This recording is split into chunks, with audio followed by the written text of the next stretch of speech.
For today's video nga po pala ay dadalhin ko kayo dito sa At ang Oldies. kanilang pong produkto ay good stuff but cheap. E-check nga natin kung mura talaga sila. Unahin natin dito sa Gibson Cast Iron. O, $20 savings, pasok sa banga. Diba? Ang dami nila. Masarap talagang i-chismis ang mga presyong ganito kabababa. Parang height ko lang. O, dito naman tayo sa mga kutsara ni Eva. Eh, ang presyo. Saka na lang natin i-reveal. I-flex na lang muna natin ang kanilang mga tinda. O, ito naman may tomato sauce at may Del Monte pang kasama. Price reveal. O, nagkaroon ka ng savings na 37 cents. O, ito naman mayo. At tingnan naman natin ang presyo. O, mag-save ka na tapos ipautang mo sa kanya. Charap, sabi ng tomato ketchup. At kung maanghang naman katulad ng bunganga ng inyong mga Ay, misis. dumako naman tayo dito sa mga spices. Reveal nga natin ang mga prices. Ay, yun lang. Hindi ko nakunan, kumarites. Magtanim na nga lang tayo kesa makichismis. Pansin ko lang, yung bulaklak at talong ay magkasama. Yan ba ay coincidence? O mga misis, meron din tayo ditong mga roses. Pero after this, Dumako naman tayo sa mga borloloy na pwede nating maidekorasyon sa ating mga garden. At pihado, kapag solar yan, mahirap yan patayin. charot, mag-price reveal na nga.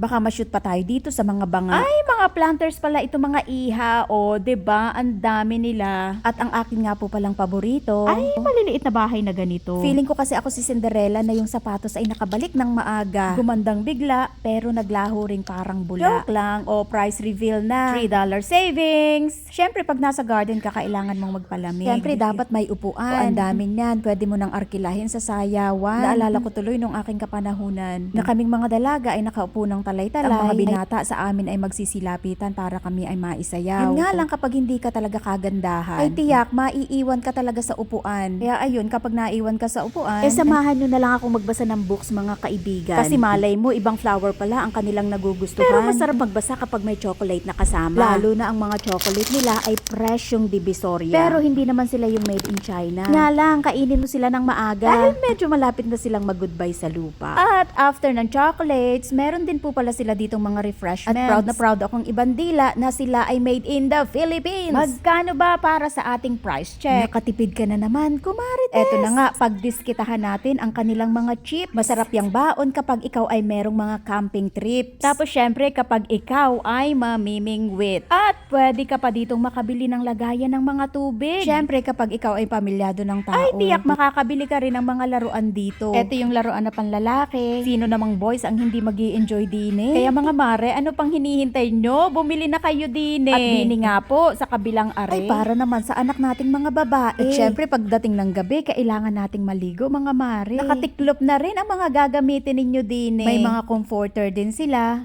Meron ding mga basahan sa paa. At syempre, mas masarap matulog kapag may scented candle ka. Hindi yung naaamoy natin ang paa ng ating mga asawa. O kaya naman ay naaamoy natin ang ating mga sarili na amoy ang hitna. Ang baho pa ng hininga. Kaya ayan, mag-toothbrush ka na dahil may Crest din silang ibinebenta. Kaya eto, maligo ka na rin at sabay mag-lotion. Para syempre pagising mo sa umaga, fresh ka na. Mabango ka pa. At tinitiyak ko na gaganahan ka talaga sa paglalaba. O, 'di ba? May tie din sila, mga amigo at amiga. Sa presyo ba, mag-i-enjoy ako? Abay, syempre naman, oo. Dahil halos piso na rin ang na-discount mo. At syempre, pwede ka na rin bumili ng mga carpet dito. Ang gaganda na rin nila at murang-mura pa ang mga presyo. Dito lang yan sa Oldies, mga amiga at amigo.